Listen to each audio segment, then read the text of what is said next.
धनंजय मुंडे संतोष देशमुख हत्या प्रकरण, वाल्मिक कराडचं कनेक्शन, या सगळ्यामुळे चांगलेच वादात सापडले आणि मंत्रिपदाचा राजीनामा देण्याची नामुष्की त्यांच्यावरती आली।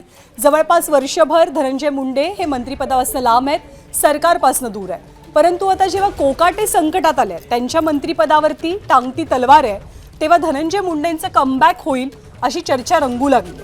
त्यामुळे कोकाटेंची अडचण मुंडेंसाठी लॉटरी ठरणार का हा प्रश्न उपस्थित झालाय। कोकाटेंच्या भोवती अडचणींचं मोहोळ उठलेलं असताना दुसरीकडे धनंजय मुंडे थेट दिल्लीत पोहोचले।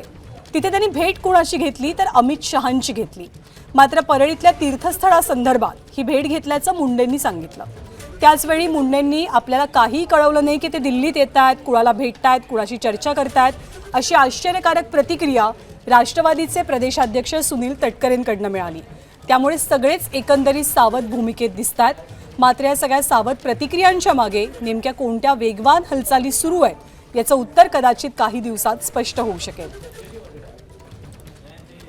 सांगितलं जातं की माणिकराव कोकाटे यांच्या जागेवरती धनंजय मुंडे यांना संधी दिली जाऊ शकते। नाही, मला या विषयावरती माहीतच नाही। एक तर धनंजय मुंडे आलेत याची मला या ठिकाणी माहिती नाही आहे आणि आज रात्री मी स्वतःच मुंबईला जाणार आहे।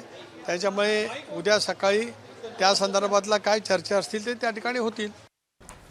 तर माणिकराव कोकाटे अडचणीत आल्यामुळे ते आउट होतील आणि धनंजय मुंडेंचं मंत्रिमंडळामध्ये कमबॅक होईल अशा चर्चा धनंजय मुंडेंच्या दिल्ली वारीनंतर अगदी जोरात रंगू लागलेल्या आहेत।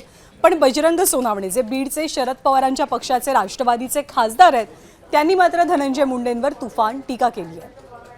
त्यांना काही संधी मिळाली तरी आता ते महाराष्ट्राच्या मंत्रिमंडळात किंवा देशाच्या मंत्रिमंडळात कुठंही येणार नाहीत। त्यांच्यासाठी जर पदच पाहिजे असलं मंत्री तर अमेरिकेत जावं। वाल्मिकांना, कराड साहेबांना जामीन मिळणार नाही आणि आदरणीय धनंजय मुंडे साहेब मंत्री होणार नाहीत। एबीपी माझा, उघडा डोळे बघा नीट।